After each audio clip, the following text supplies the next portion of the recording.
All right, all right, all right. Algebra 1 students, thank you for hopping back into our next lesson here, lesson 26. We're going to do some very important building off of lesson 25, which was your introduction to functions. Again, remember that functions are like a machine. We put things into them, our inputs, which are our x values, and things come out of that function or our machine, which is our outputs or our y values. We're going to add two new key terms to your function knowledge today. Those two things being domain and range. Okay, so we're going to go ahead and hop right in. First thing I'm going to start with is a definition of the domain. The domain is a set of all the values of the independent variable, which is our x values. Okay, it's a set of all the values of the independent variables, which is our x values.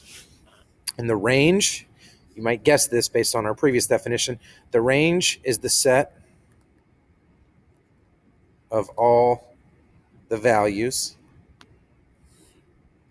of the dependent variable, which is our y values. Okay. Those are words that we're going to be using a lot throughout this unit. Sometimes there's context with them, meaning there's like a story or a meaning, and we're talking about something in real life. And sometimes there isn't, and we just simply have x's and y's as inputs and outputs in a function, and there's no story or no real life application to it. We'll see both of those. We're going to start here with no context. We're just simply given ordered pairs, and we're going to look at the domains and the ranges. Okay, so we're going to see this word again here. We kind of have these definitions explained and shown a little bit further. Our domain definition, it's all the x coordinates in the function's ordered pairs, and then we have our range, which is all of the y coordinates in the function's ordered pairs. Okay, so here's this example that we're given. We're given this set of ordered pairs, three of them specifically. We'll call this one 1, this one 2, and this one 3. We have three ordered pairs. And simply put, we just take the domain as all the x values, right? So we have x, y, x, y, x, y, and all three of these. So you're going to notice that this example 0, 2, and 3, right? Those are our 0, 2, and 3. Those are the x values, okay? And then same thing goes for the range. The range is just our y values. So you notice that we have 1, 6, and 5 above. And when we need to list the range, we have 1, 5, and 6 here. It's nice to always put those in order least to greatest. So I'm pointing that out, meaning, let's see if I can highlight this in red here. We have 1, 6, and then 5. But when we listed them, we wrote 1, 5, and 6. Just, are we going to take off points? No. Is it a good habit to make? Yes. Putting things from least to greatest value there. So let's just dive right into this first question that you're going to be asked is, what is the domain and range of each situation, and then determine if this actually represents a function or not. Okay, so the first thing that you're going to see is we're given, again in this example here, three ordered pairs. I'm looking at example number 1. We need to find out what's the domain, what's the range, and is it a function or not. Again, the domain, this is like all of our x values. So look up above. I see we have 0, 2, and 4. Okay, and the range is 1, 3, and 5. 1, 3, and 5. Okay, and then it's asking us, is it a function? Go back to last unit, unit 25. In order for something to be a function, every x can have only one y. So 0 has its own, it has 1. 2 has its own, it has 3. And 4 has its own, it has 5. None of those x's repeat. So is it a function? Yes, it is a function. All right, let's take a look at example number 2 over here. Let's go ahead and rock green for this one. All right, so our domain again is all of our x values. This is something we're learning and practicing here in lesson 26. That would be 3. I see 3, I see 4, and I see 3. We don't need to repeat any. 3 and 3 are the same, so I'm just going to put 3 and 4 in numerical order, okay? Okay, and our range is our y values here, so that would be 6, 2, and 9. Let's put them in numerical order, so I have 2, 6, and 9, okay? function, yes or no. You're going to notice something looks different up above. There's only 2 numbers here and there's 3 numbers here. That should kind of be a dead giveaway. We have x's repeated. Look at this function up above. When we plugged a 3 in, a 6 came out. And when we plugged a 3 in again, a 9 came out, right? As we said last lesson, that machine is broken, or this function is not a function, right? This is not a function, okay? So we can tell very easily looking at that whether it is or is not. And we're saying, hey, that's not a function. That input of 3 had an output of 6 and an output of 9. Something's not going on correct there. Let's take a look at examples 3 and 4. Now we're not listed ordered pairs. We are listed, we're given a graph that has points plotted on it, which in essence are ordered pairs. Let's go ahead and take a look at those. So I told you last lesson, a great thing to do is just listing those ordered pairs is always helpful. It makes it very obvious. So I'm going to see that I'm going to list these pairs here. I'll do this point first. That point looks like it's at -3, -3. So my first point's at -3, -3. We'll call this one point number 2. That point's at 1, 1. And my last point looks like it is at 2, -3. Okay. Domain and range. Well, domain's all the x values, right? So my 3x's, they're all unique, -3, 1, and 2. Let's put them in order, least to greatest. So -3, 1, and 2. Okay. My y values, I'm just looking at these other ones here. So my second number in each of these ordered pairs, -3, 1, and -3.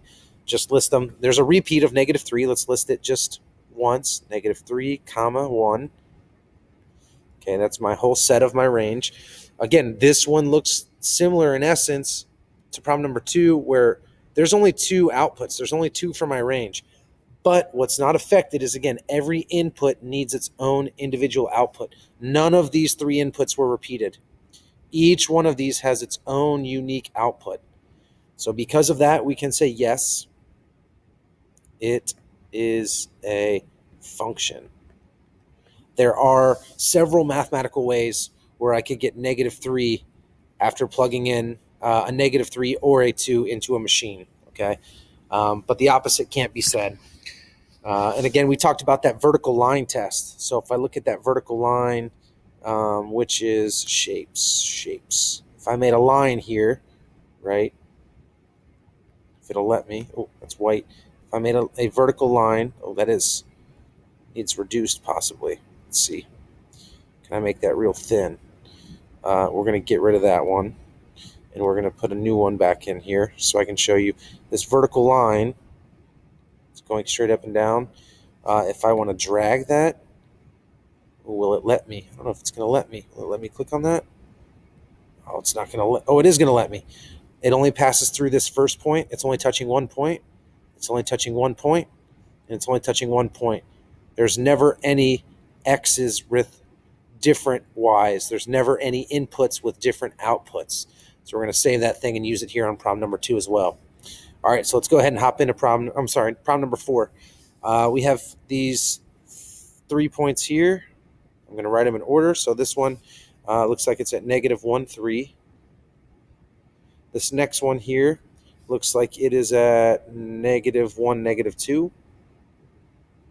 And this last point here looks like it is at 4, 1. Okay, domain, all the x values, boom, boom, boom. We have a repeat. Okay, so let's not write it twice. We have -1 and 4 are the only x values listed.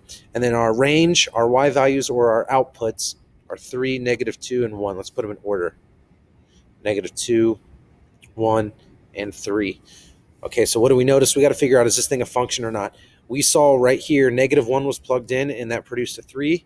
And we saw that -1 was put in, and that produced a -2. That is not a function. We're going to see right here. I'm going to drag this vertical line again. When I drag this, if it'll let me, there we go. Right? If I bring this, it's only touching 1 point. It's touching 2. It's touching both of these points at the same time. These points have the same x because they're both at -1 on the x-axis, but different y's. We plugged one thing in. We plugged in a -1, and that spit out 2 answers. It spit out an answer here, and it spit out an answer here. That means what? That means no, it is not a function. Okay. Something just very important to notice, that vertical line test can kind of help you determine that quickly. If it's simply just saying, is it a function or not, we can see it. But if things like domain and range are being asked of you, then you at least have to pay attention to those coordinate pairs and get those lists of all your domains, which is all your x's, and all your ranges, which is all your y's. Moving on, let's take a look down below. Okay, we're going to see, I'm going to read this little part here as well. It says the domain and range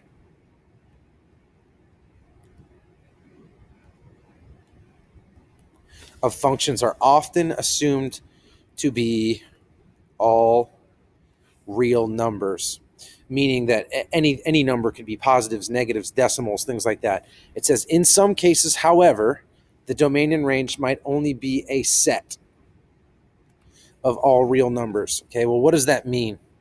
This means, really, sometimes specific numbers for the domain and range just don't make sense. And we're going to look at this just right here below. When there's context with the problem, if I'm not just being given ordered pairs, or I'm not just being given a graph, but I'm given some kind of story or some kind of situation, there's going to be some domains and ranges that just don't simply make sense. We're going to see that here below. Here's this example. It says the number of shoes in n pairs of shoes can be expressed by the function s equals 2n. Are there any values that would not be reasonable to include for the domain or the range of this function? Okay, so what this is saying is the amount of shoes that you have is equal to 2 times the number of pairs, right? The amount of shoes that you own depends on how many pairs you have. Okay, well, this is kind of a goofy example, but I'm just showing you how some of these won't make sense, some of these values for domain and range. You have a certain amount of pair of shoes. It should be an even amount, right? You either have 2 shoes, 4 shoes, 6 shoes, 8 shoes. I'm not talking about pairs. I'm talking about total. That's because you buy shoes in pairs, right? When you buy a box of shoes, you're not getting 1 shoe. You're not getting 3 shoes. If that's happening, either bad luck, heck, 3 shoes, maybe good luck, you have a backup. But what I'm getting at is that doesn't happen. So the amount of shoes that you has depends on the amount of numbers of pairs of shoes that you buy, in which you get 2 per. So here's my first thing. It's going to ask about the domain, right? My x values. So really this n right here. It says the domain of this function is a set of values you may choose for n, the independent variable. Would it be reasonable to let n equal -2? Okay, well, what does n mean in this situation, right? It's the number of pairs of shoes. What it's asking is, can you, in this situation, plug in -2? Can you own -2 or buy -2 pairs of shoes? The answer is no. Okay, the variable n represents a number of pairs of shoes, so it must be a non-negative integer, right? The domain is a set of non-negative integers. This list would be okay. You can buy 0 pairs of shoes. You can own 1 pair. You can own 2 pairs. You can own 3 pairs. You cannot own 4.6 pairs of shoes. That's why it says integers, right? Integers are those counting numbers. So we cannot have any decimals, and we cannot have any negatives, right? You can't have -1, -80, negative anything for pairs of shoes does not work. Okay, so just keep that in mind. There will be some times you might be asked, and we'll go over more examples, what values or what set of numbers make sense for the domain, right? Now, if the domain was talking about temperature can involve negatives, and temperatures can involve decimals. This is talking about numbers of pairs of shoes, and that doesn't work. Okay, next is this range here, right? So kind of a same concept. The range is all of the values for your dependent variable. So S is the number of shoes and n pairs of shoes. So now it's asking, is it possible to get 5 as a whole value for S? No, we're going to say no, right? You can't have 5 shoes. You can have 5 pairs. You can't have 5 shoes. Why is that? Because every time you buy a pair, you're getting 2 more. So you're thinking about counting numbers. If you have 0 pairs, you have 0 shoes. If you have 1 pair, you have 2 shoes. If you have 2 pairs, you have 4 shoes. If you have 3 pairs, you have 6 shoes, and so on and so forth. It's taking the numbers of shoes that you own, like we saw up above, right here, and it's multiplying it by 2, right? Numbers of pairs by 2. And if you do that, you're not going to ever get odd numbers. You're not going to get 1 or 3 or 5 because you can only buy, we said, non-negative integers, and those come in pairs, okay? So kind of some other examples where the work's not done for us, but we have to work our way through here, finding domain and range. Keep in mind your domain is like your x's or your independent, and your range is like your y or your dependent, Okay. It says, here's example number 5. The following temperature data was collected during the last week in July. Determine the domain and the range of the data and if it represents a functional relationship. So we need every X to have only one Y. Our domain here is like the date, right? This is like our X, right? The temperature depended on the date. We never say, hey, it's 96 degrees, it must be Monday. But we can say, hey, on Monday it was 96 degrees, right? So we're looking at our X's up above and our Y's down below. So our domain, we need to say, is just the days of the week. What are our X? They're not numbers this time. They're words. They're days of the week. So our domain is Monday, Tuesday, Wednesday, Thursday, Friday, Saturday, Sunday. Okay. The range are these temperatures. And we want to write them from least to greatest. Smallest one I see is 95. I don't want to write any repeats. I see 96, 96. I'm going to write that one once. I see 197.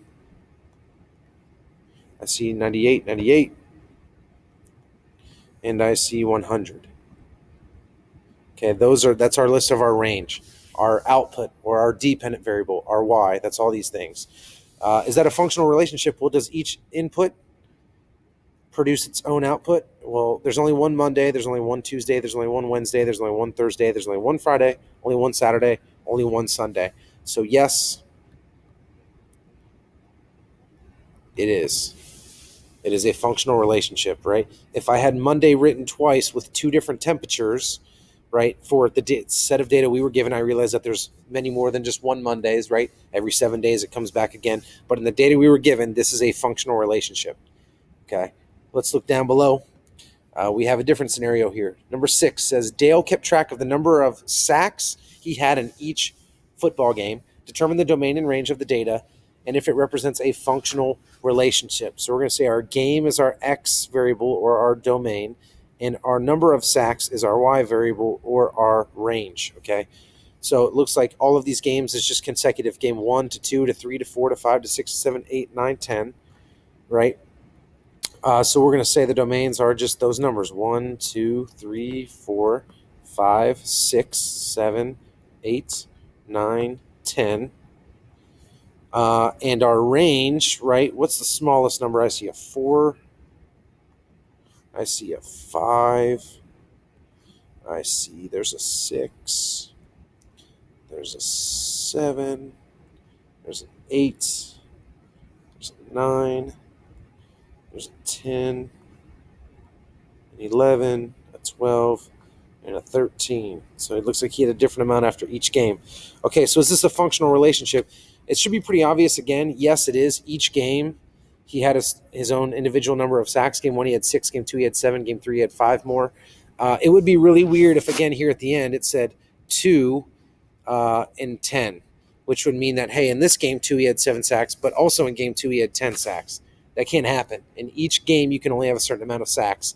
If you're a football fan, that probably makes sense. If you're not a football fan, a sack is when you defender tackles the quarterback behind the line of scrimmage. Little football knowledge there for you. So we would again say, yes, it is a function. Or you could even say, yes, it's a functional relationship. We're going to build a little bit more on interval notation of domain and range on the next unit, but this would be a great place to stop and hop into one of your practices. I appreciate you following along. Raise your hand or hop on our Wednesday Google Meets or shoot us an email if you have a question on anything domain and range. Talk to you soon. Adios.